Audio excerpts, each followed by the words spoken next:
Cristo vuelve al Padre.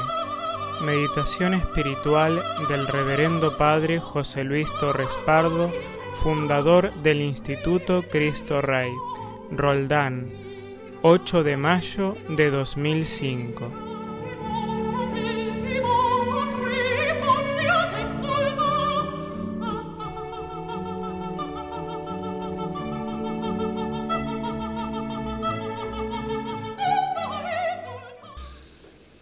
Vamos a tratar, queridos hijos, de hacer una meditación sobre el misterio que hoy celebramos en nuestra Santa Madre la Iglesia, el misterio de la Ascensión. Tuvo que ser realmente un espectáculo digno de Dios, uno y trino. Un espectáculo nunca visto y nunca imaginado. Cuando Jesús convoca a los apóstoles, a los discípulos,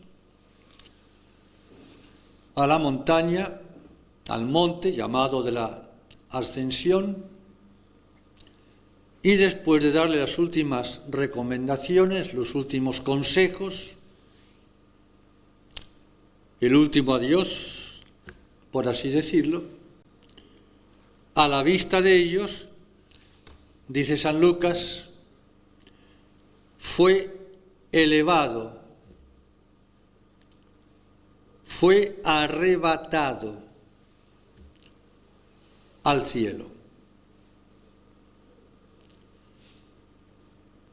Y todos quedaron, claro está, podemos imaginar la escena, asombrados, estupefactos, sobrecogidos, maravillados, ver a Jesús que empieza a elevarse por el aire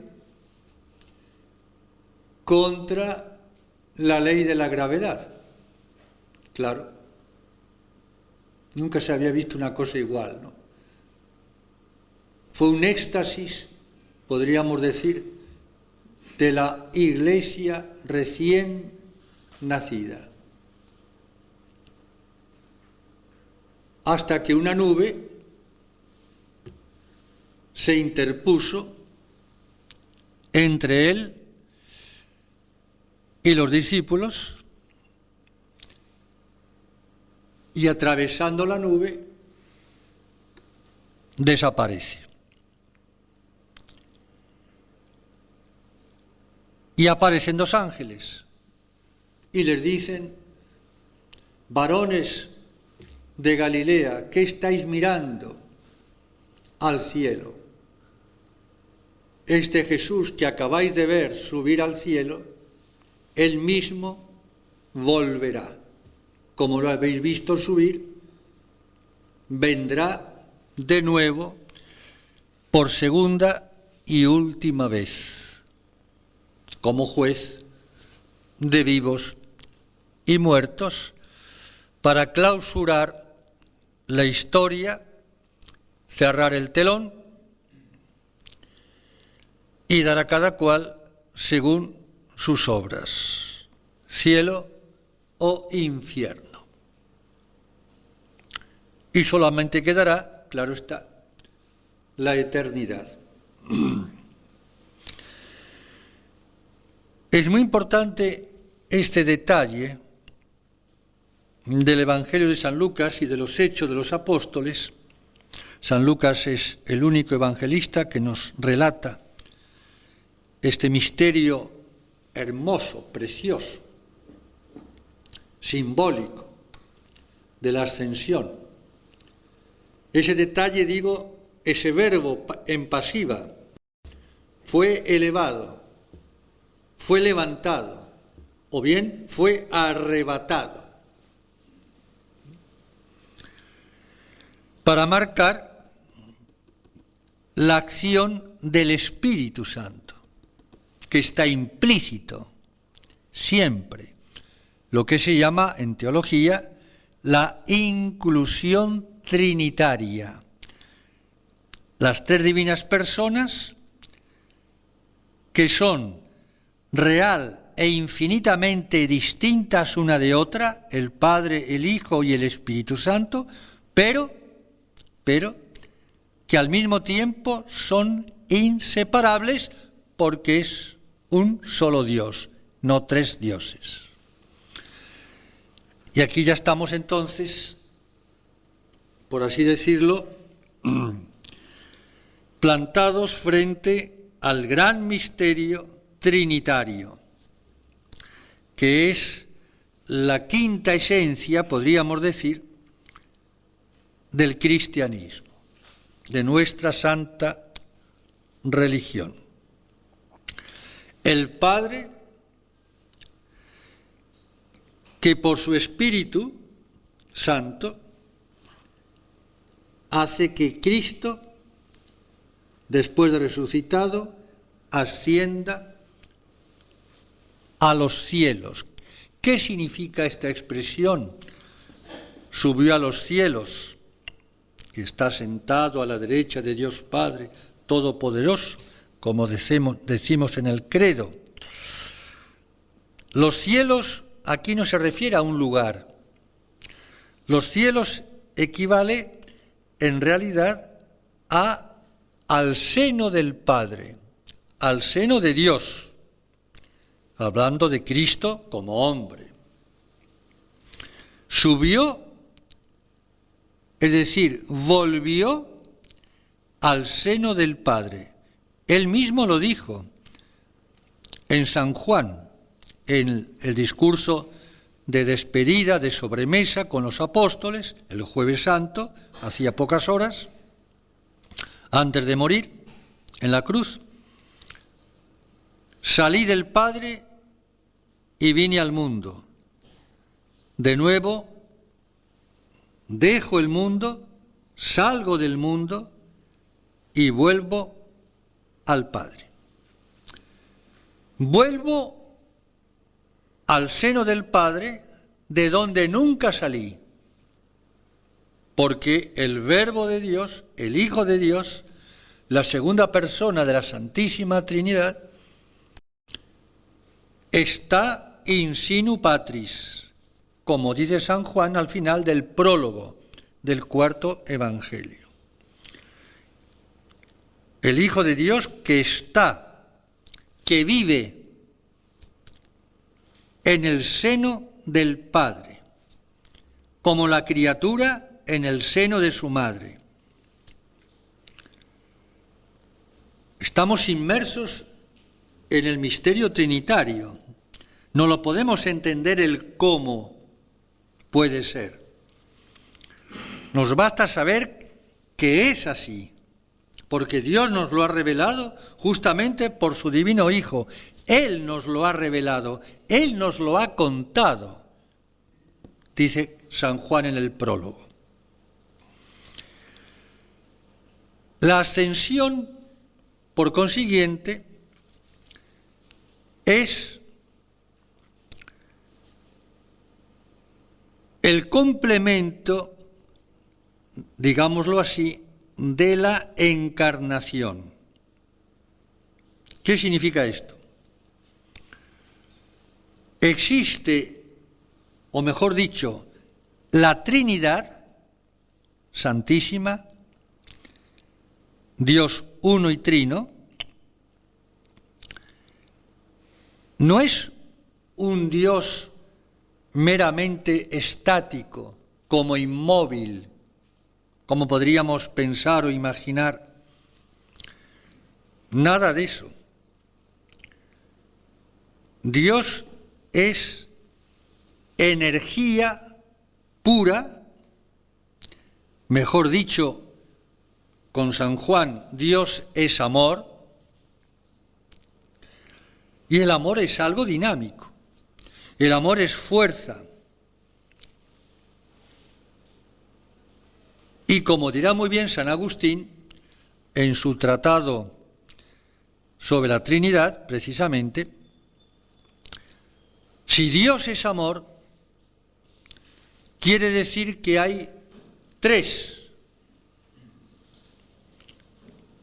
Uno que ama, otro que es amado y el amor del que ama al amado y del amado hacia el que le ama. Aquí ve San Agustín insinuadas ya las tres divinas personas en la Trinidad. El Padre es el que ama, el amante. El Hijo es el amado. Y el Espíritu Santo es el amor entre ambos. El mismo amor del Padre al Hijo y el mismo amor del Hijo al Padre. Por eso, en el Evangelio, cuando se oye la voz del Padre,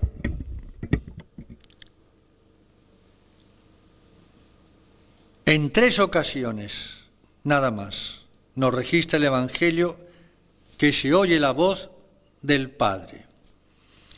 Como sabemos, en el Tabor, en la Transfiguración, este es mi Hijo muy amado, en el cual tengo mis complacencias. Antes, en el Jordán, este es mi Hijo el amado, escucharle. Y en la entrada en Jerusalén, al comienzo de la Sagrada Pasión, cuando Jesús, dirigiéndose al Padre, dice esas palabras: Padre, glorifica a tu Hijo, para que tu Hijo te glorifique a ti. Capítulo 17 de San Juan. Y se oye la voz del Padre como un trueno, dice el Evangelio: lo he glorificado a mi Hijo y lo volveré a glorificar ahora en la pasión y muerte, y resurrección y ascensión a los cielos. De manera que las 3 únicas veces que en el Evangelio se oye la voz del Padre, la primera persona de la Trinidad, en las 3 dicen las mismas palabras: este es mi Hijo, este es mi Hijo. Lo he glorificado y lo glorificaré, escucharlo. Este es mi Hijo amado, el predilecto. ¿Por qué? Porque el Hijo es la única palabra del Padre. Porque en esa palabra, verbo, verbum, logos, en griego, está todo, y está dicho todo.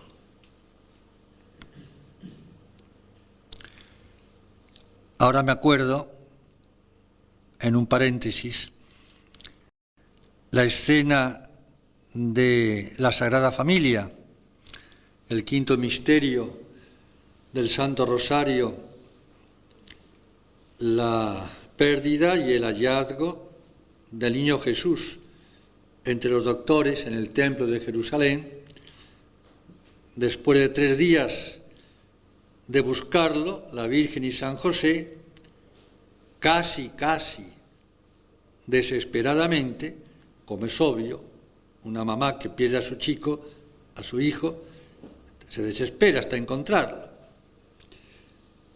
Y cuando la Virgen llega al templo y lo encuentra entre los doctores, le sale del corazón y de la boca como un suspiro, como un grito, un desahogo: Hijo, Hijo, Hijo, ¿por qué nos has hecho esto? ¿Por qué no nos lo dijiste que te quedabas aquí?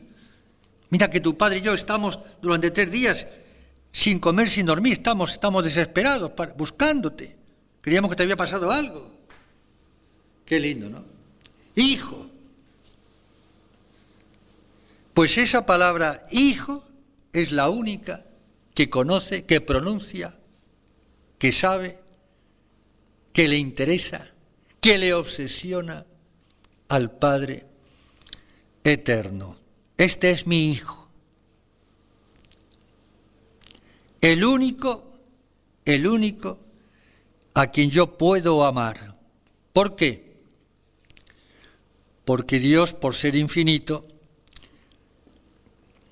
cuando conoce y o ama, tiene que haber, la persona amada tiene que ser de acuerdo, en proporción a lo que es el Padre, conocimiento y amor infinito.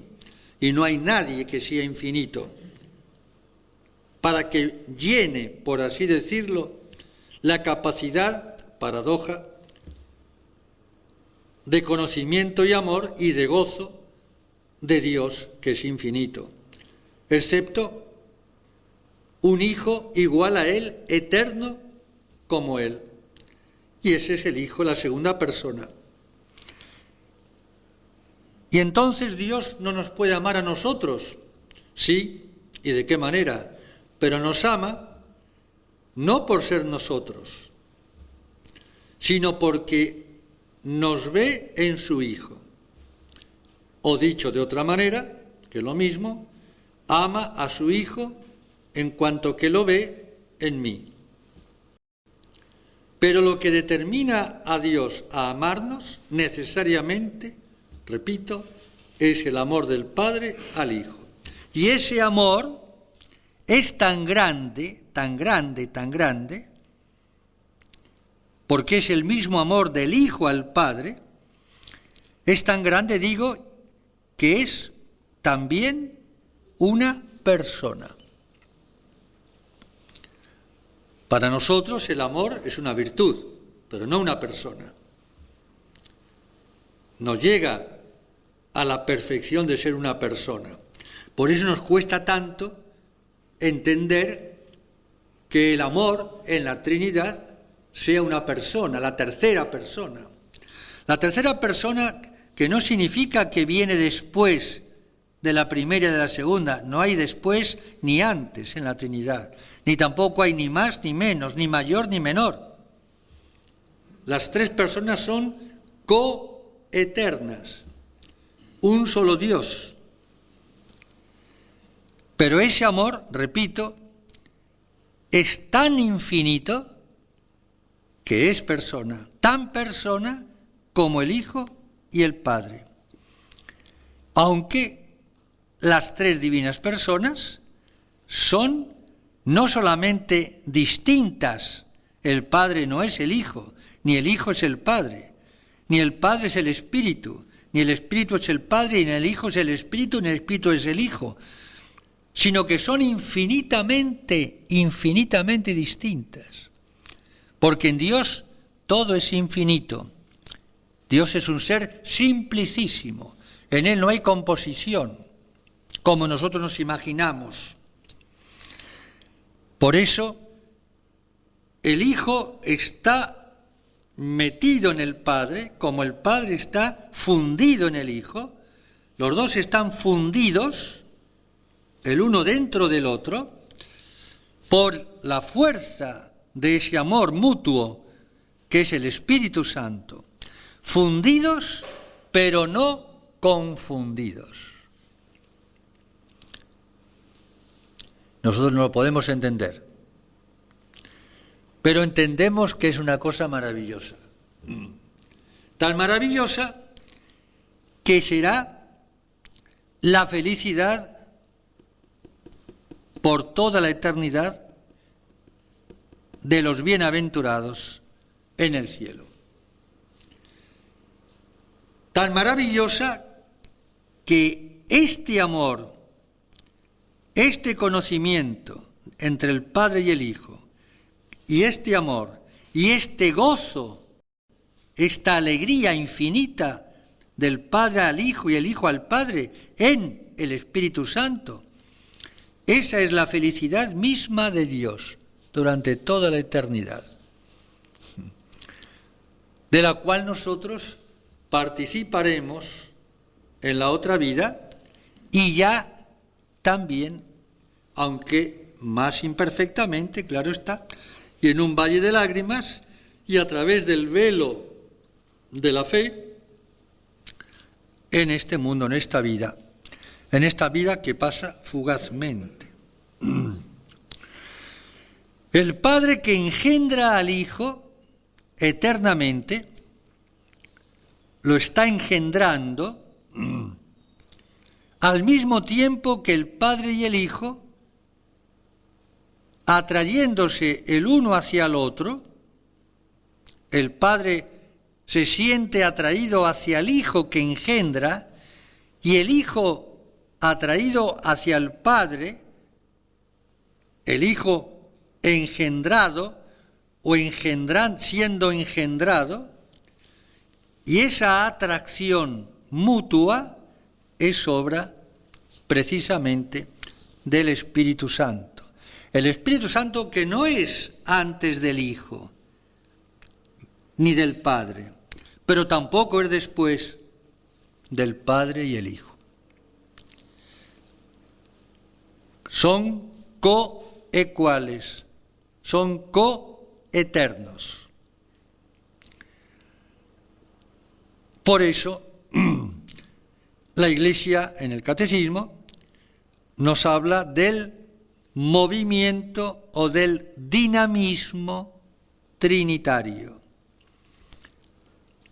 Del movimiento o dinamismo trinitario.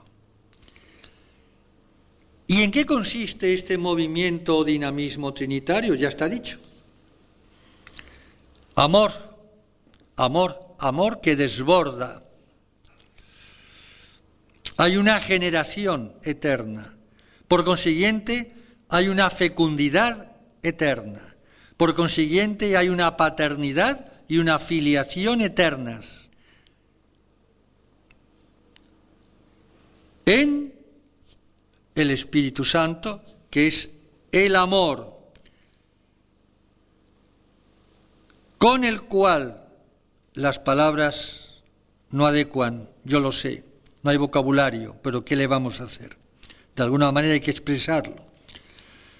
El amor que hace que el Padre esté engendrando al Hijo y el Hijo siendo atraído hacia el Padre, de tal manera que el Padre y el Hijo, los dos, aspiran o respiran, diríamos nosotros, el mismo y único amor que es personal y es el Espíritu, la tercera divina persona.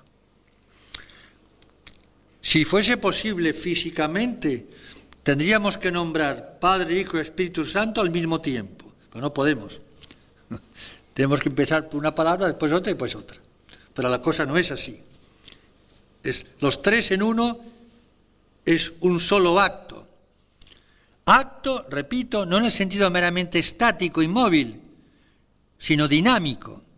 De ahí entonces que cuando Dios, en su infinita misericordia, es decir, movido libremente, por supuesto, si no existía nadie más que Él, de ese amor y de ese amor misericordioso. ¿Por qué misericordioso? Porque la misericordia, la palabra ya lo dice, misericordia, miseria, corazón, no es más que el amor que se inclina donde hay miseria. Si no hay miseria, puede haber amor, pero no hay misericordia. Para que haya misericordia o amor misericordioso, tiene que haber miseria. ¿Y cuál es la primera miseria de todas, habidas y por haber? El no existir. La nada es la mayor de las miserias. Si Dios no me hubiese dado a mí la existencia, por supuesto yo no existiría, como no existen infinidad de seres a los cuales Dios no les dará nunca la existencia. Uno dirá, bueno, la nada no puede sufrir, es cierto, pero una vez que uno conoce a Dios, solamente el pensar que yo podía volver a la nada, si Dios me dejase de la mano un instante, si Dios me dejase de conservar en el ser que me ha dado, yo volvería automáticamente a la nada, de donde Él me ha sacado. Una manera de hablar. Es su amor el que me ha dado el ser. Y la creación es un acto exclusivo de Dios. Dios no puede servirse de ninguna criatura para crear a nadie. Supone un poder infinito. Y si Dios me volviera o nos volviera a la nada, sería para desesperarse. La nada es el vacío, es la ausencia de ser. Por eso, ahora que digo vacío, la raíz de toda miseria, de toda tribulación, de todo sufrimiento, de toda desesperación, es justamente ese vacío de Dios. También llamado, porque lo es, vacío existencial, el vacío de Dios. Y esa es la raíz de la crisis de fe, precisamente, que estamos sufriendo terriblemente en estos tiempos, en el mundo, en la sociedad y en no pocos sectores de nuestra Iglesia. El vacío, la ausencia de Dios, es decir, la nada, la nada. La nada que es como la pena de daño de los condenados en el infierno, la soledad absoluta en el infierno y eterna, es decir, la ausencia de Dios, que es el ser, yo soy el que soy. Eso es lo que causa la desesperación de los condenados en el infierno. Y precisamente la enfermedad del siglo, consecuencia de la crisis de fe, del alejamiento de Dios por culpa del hombre, es la soledad en que se vive. Y no es por casualidad ni por curiosidad el despliegue de la psicología y la cantidad de psicólogos y de psicólogas que hay hoy día y no dan abasto. Cada 3x4 uno se encuentra personas que van al psicólogo o a la psicóloga. No es por casualidad. Es porque hay un vacío existencial que es la causa de todas las neurosis y de todas las perturbaciones y de suicidios y de barbaridades y de locuras que el hombre y la mujer modernos cometen, ¿no? El infierno de ese vacío en el corazón, porque no está Dios, y entonces el hombre y la mujer desesperadamente buscan llenar ese vacío y no lo pueden llenar con nada ni con nadie, ni con droga, ni con sexo, ni con todo lo que le pueden poner, ni con comida, ni con alcohol, ni lo que quieran inventar, ni con plata, ni con el poder, ni con la fama. No lo pueden llenar, al contrario, el vacío se va haciendo cada vez más grande, la fosa, el infierno, ya en el corazón, es terrorífico, peor que el tsunami esto. Pero claro, la psicología no alcanza, es un paliativo, más o menos, te dan calmantes, te dicen un poco que pienses en positivo. Sí, pero la angustia existencial, ¿cuál es la enfermedad de moda? La depresión. Yo estoy deprimido, tú estás deprimida, él está deprimido, vosotras estáis deprimidas, nosotros estamos deprimidos y todos estamos deprimidos. Es lógico, porque es lógico. Hemos echado a Dios y entonces hemos perdido el sentido profundo de la vida, de la existencia, y entonces nos vamos hundiendo en la nada, en la nada. He aquí porque Dios, al crear al hombre, lo ve ya, porque Dios lo tiene todo presente en un instante. Nosotros lo vemos y lo vivimos y lo padecemos o lo disfrutamos en diferido, por así decirlo. Una cosa después de otra. Pero en Dios no hay movimiento, ni en Dios hay tiempo, en la eternidad, en Dios no hay sucesión de nada. En Dios la resurrección, la ascensión, Pentecostés es una sola cosa, un punto simplicísimo, inmutable, es un acto.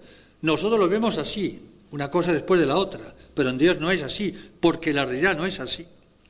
No es así. Nosotros sufrimos, entre comillas, de una ilusión óptica, y vemos las cosas sucesivamente. Pues bien, Dios, previendo el pecado original y sus consecuencias desde toda la eternidad, crea al hombre para hacerle partícipe de su misma felicidad trinitaria. Y previendo el pecado original, con todas sus consecuencias, el estado en que vivimos, los hombres, los humanos, una naturaleza elevada al orden sobrenatural, caída en el pecado y reparada o redimida o rescatada por Cristo, el Hijo de Dios. Por eso el misterio trinitario alcanza su culmen en el misterio pascual, en la muerte y resurrección. Y por eso el Padre envía al Hijo a impulsos del amor de ambos, el Espíritu Santo, a partir de la creación, en sentido descendente, Dios condesciende con nosotros por su amor misericordioso. La primera misericordia, sacarlos de la nada, que es la primera miseria. Danos el ser. Hagamos al hombre a nuestra imagen y semejanza. Hágase la luz fue hecha, Génesis. Y entonces, ese dinamismo intratrinitario, relación entre las tres divinas personas, conocimiento, amor y gozo infinito entre los tres, esa danza festiva, vertiginosa de amor, de gozo. Cuando uno está contento, baila. Gusta bailar, se pone a bailar. La danza siempre es un elemento cultural de todos los pueblos. Y cuando uno está contento, se pone a bailar. Y las tres divinas personas en la Trinidad están tan felices que están bailando toda la eternidad. ¿Sabían eso? Claro. Esto es lo que se llama, y con razón, analogía siempre, el sentido lúdico de la vida, lúdico, de juego. Los que aman juegan los juegos del amor, claro, porque están contentos, cantan, bailan, juegan, se divierten.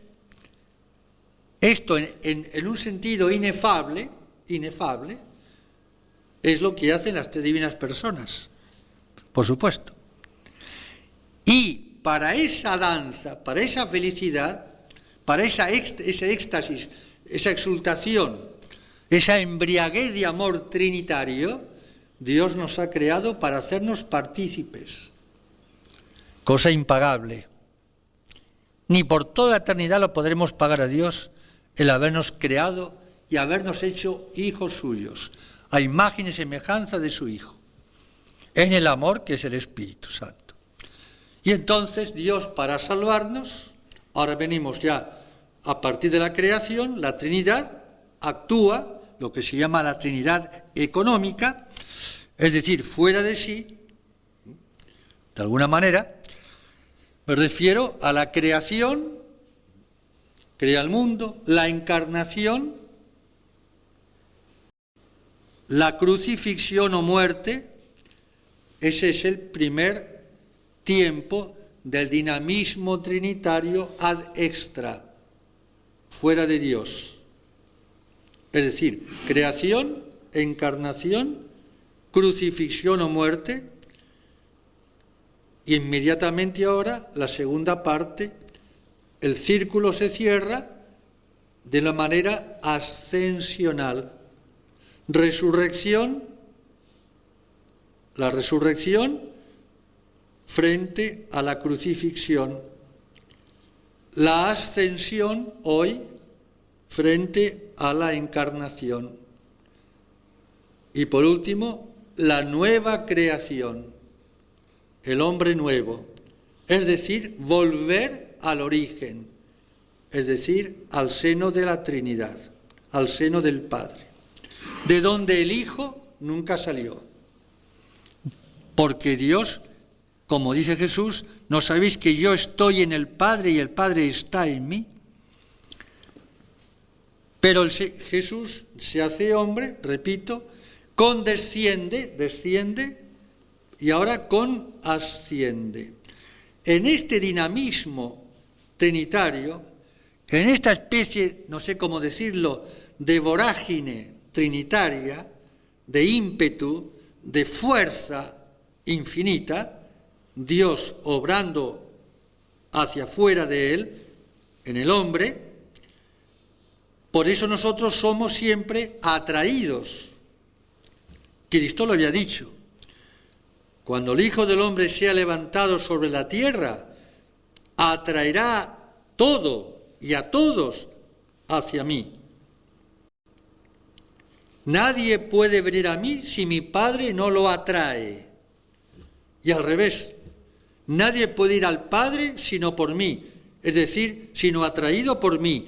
Cristo, como cabeza de la Iglesia, cuerpo místico, viene a atraernos como un imán al hierro, por el amor, el Espíritu Santo, para levantarnos, resucitarnos después de muertos, subir con Él a los cielos y nos introduce en el lugar de origen, en nuestra casa, que es el seno del Padre.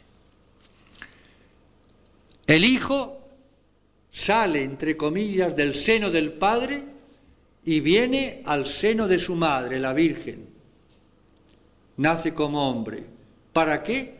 Para llevarnos a todos, unidos a Él como cabeza, resucitarnos y subirnos a los cielos y llevarnos al seno del Padre, en donde Él habita eternamente. Y se cierra ya el ciclo, es decir, el movimiento trinitario circular vuelve al lugar de origen. ¿En qué consiste la salvación? En dejarme libremente atraer en el Espíritu Santo, el amor, por medio de Jesucristo, muerto, resucitado, hacia el Padre. Al Padre por el Hijo en el Espíritu Santo. Esa es la fórmula trinitaria de nuestra salvación. Aquí tenemos entonces cuál es el sentido profundo de la libertad del hombre. Libertad quiere decir obrar dejándome, quitando obstáculos, para que yo sea más fuertemente atraído, me deje atraer por este imán que es Cristo. El imán, la piedra imantada, es el Espíritu Santo.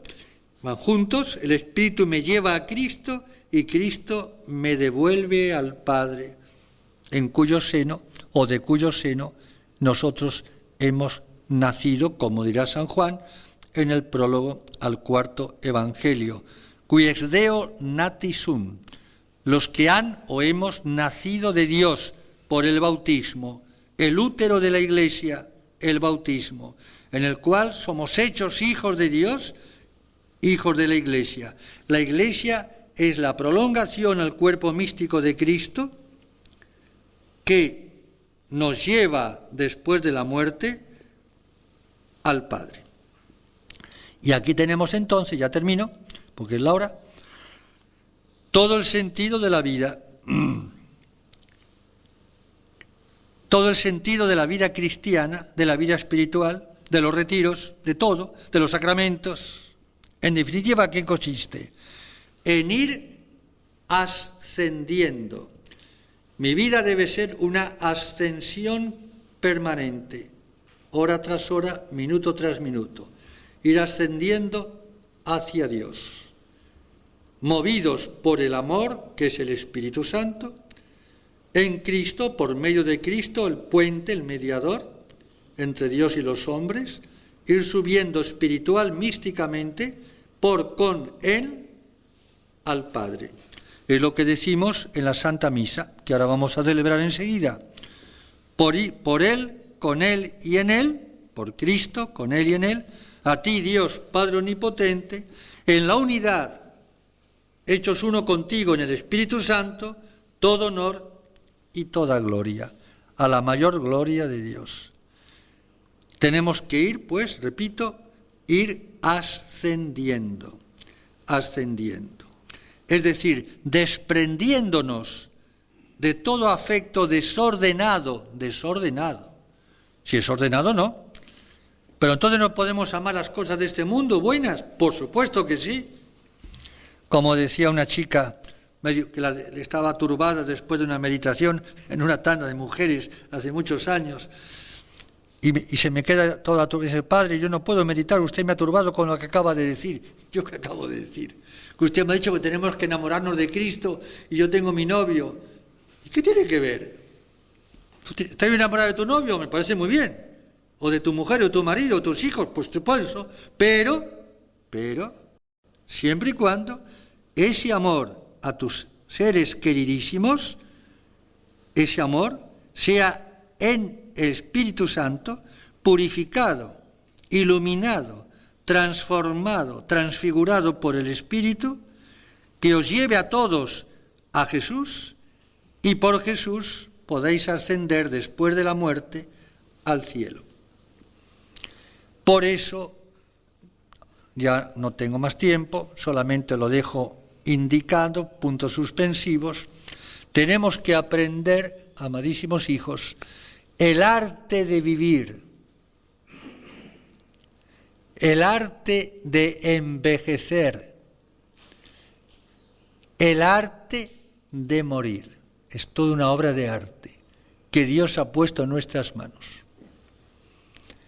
La vejez, que para muchos es la amargura, la depresión, la tristeza, tendría que ser todo lo contrario.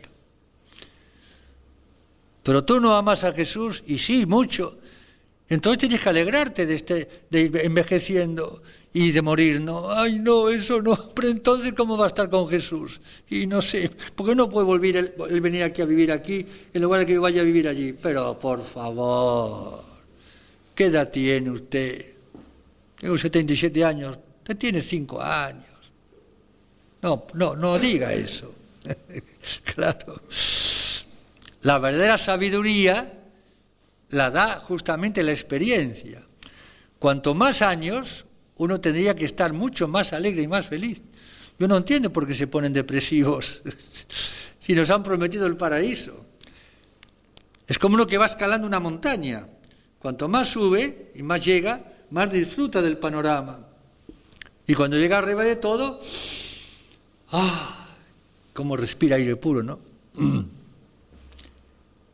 Por eso la gente, cuando está alejada de Dios y se está enferma o ya tiene sus años o tiene una enfermedad terminal, se hunde anímicamente. ¿Qué cosa?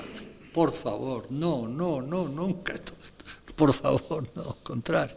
Yo siempre lo he dicho, y perdónenme pero doy mi testimonio para la gloria de Dios, ¿no? Los años más felices de mi vida sacerdotal son los últimos, pues sin comparación. A mis 77 casi años, más feliz que nunca, pero por supuesto, claro. Todo depende de cómo se mira, desde dónde mira las cosas, si desde arriba o desde abajo. Todo depende si descendemos a la tierra o ascendemos al cielo. Claro. La vida pasa solamente una vez. Eso es un bolero, ¿no? Solamente una vez.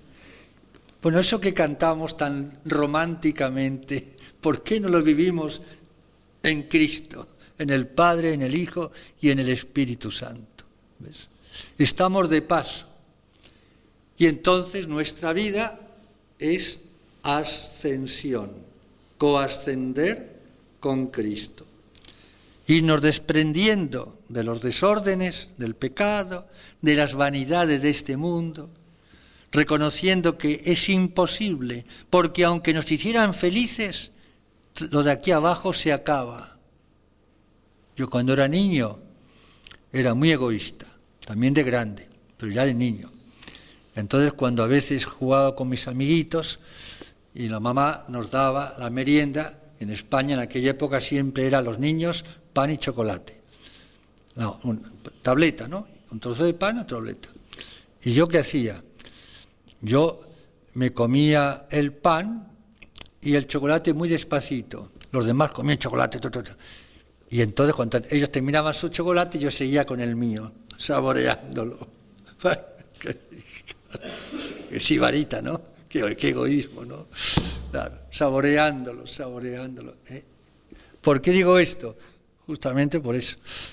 Porque todo depende si uno tiene y pide a Dios, porque es una gracia, el don de sabiduría, el primero de los dones del Espíritu Santo, ¿no? El gusto sabroso de todas las cosas, toda la creación, y ese sabor lo da el amor trinitario. Claro.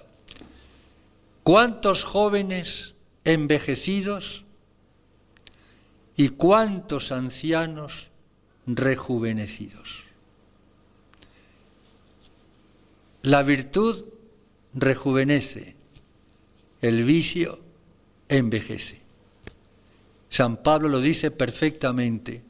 Mientras nuestro hombre exterior, el cuerpo, se va deteriorando, nuestro hombre interior, el espíritu, se va rejuveneciendo. Nunca deberíamos dejar de ser niños en el sentido positivo de la palabra, en el sentido de filiación, de hijos de Dios, en Cristo, el Hijo de Dios bendito. Porque el amor todo lo renueva. Nuestro amadísimo Papa, Benedicto XVI, nos lo dijo hace muy poco en su primera homilía. La Iglesia es joven. ¿Se acuerdan de esa expresión? Y es cierto. La santidad rejuvenece. La santidad es como una especie de participación ya en esta vida de la eternidad. El cuerpo se deteriora y reducido a polvo en el sepulcro, pero el espíritu está siempre joven porque el alma es inmortal. Y con la gracia de Dios ya somos inmortales. Ya con Cristo hemos resucitado y con Cristo ya hemos ascendido a los cielos. Estamos ascendiendo a los cielos. Ya estamos salvados por la esperanza. La esperanza de llegar a donde Jesús llegó, al seno mismo del Padre, que es nuestro último fin, principio y fundamento de San Ignacio en los ejercicios. Siempre subir y siempre subir. Siempre profundizar la palabra de Dios, siempre la presencia de Dios, siempre el gusto de Dios, para irnos enamorando de Jesús y haciéndonos una sola cosa con Él, para poder decir más o menos, aunque no tanto, como San Pablo: vivo yo, pero no soy yo el que vivo. En realidad es Cristo el que vive en mí. Que así sea.